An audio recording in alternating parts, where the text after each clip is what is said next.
Você conhece algum idoso que teve uma fratura no fêmur? Acho que sim, mais precisamente ali perto do quadril. Nesse vídeo eu vou falar um pouquinho sobre a fratura do fêmur proximal. Antes de eu falar sobre esse tema, se inscreva no canal, curta, compartilhe e não esqueça de ativar o sininho não.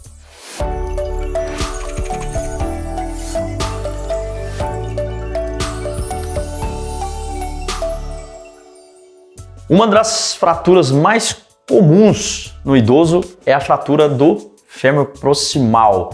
É a fratura ali na região do quadril. A fratura do fêmur proximal, ela acomete principalmente mulheres na faixa etária entre 70 e 80 anos. E a historinha mais comum que acontece é a queda da própria altura.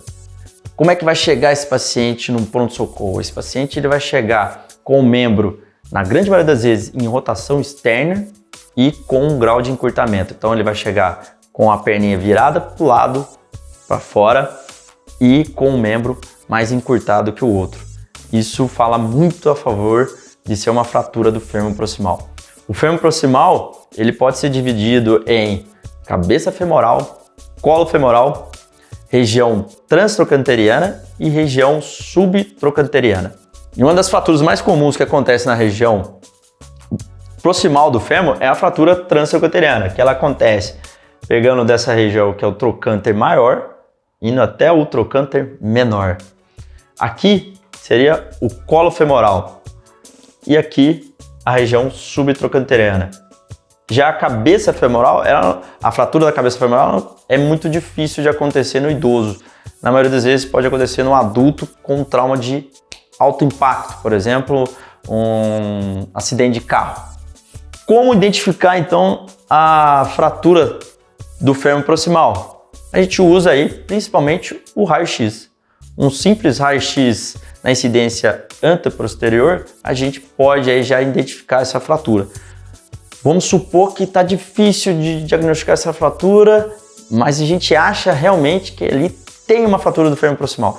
A gente pode utilizar o raio-x fazendo uma tração do membro. E aí essa fratura ela pode ficar mais evidente. Outra forma também é a tomografia. Vai mostrar pra gente aí a fratura. Mas no pronto-socorro a gente utiliza aí principalmente o raio-x. A gente pode fazer o raio-x da bacia anteposterior, que a gente vê de frente, e tanto a incidência que a gente chama de perfil do quadril. Depois que identificou a fratura, qual seria o tratamento? O tratamento é tratamento cirúrgico. Somente aquele paciente que não tiver condições para realizar a cirurgia não vai ser feito. Os tratamentos da fratura de fêmur proximal é primordial a cirurgia. E aí, o que a gente vai fazer de técnica cirúrgica vai depender da localidade da fratura. Então, por exemplo, a fratura do colo femoral. A gente pode utilizar aí tanto os parafusos canulados, como também a prótese do quadril. Nessa radiografia é uma prótese total do quadril, uma artroplastia total do quadril. Por quê?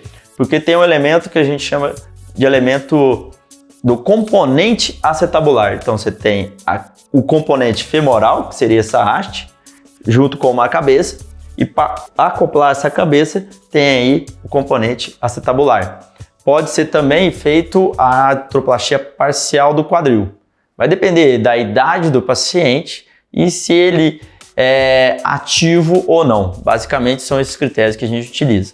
Para fraturas do colo femoral, a gente pode utilizar tanto o parafuso canulado, que a gente fala. Então daqui, por exemplo, a gente vai pegar dessa região, fica abaixo do trocânter maior, né? Esse aqui é o trocânter maior, na região abaixo, com a direção para a cabeça do fêmur.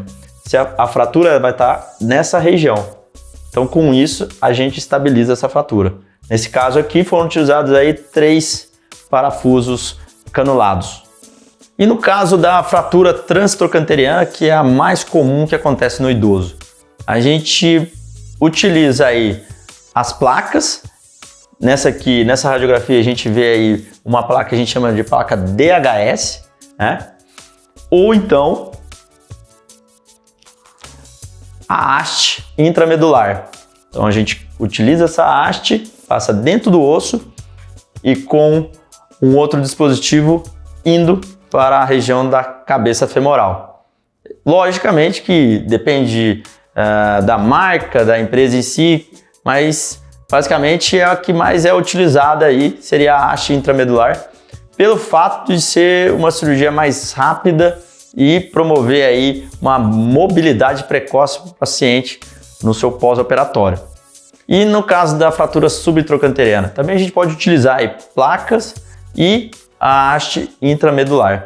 Então, se você gostou desse vídeo, não se esqueça de se inscrever no canal, curta, compartilhe e mande aí para o seu amigo, sua amiga, sua vizinha, que já teve um caso aí parecido de fratura do fêmur proximal.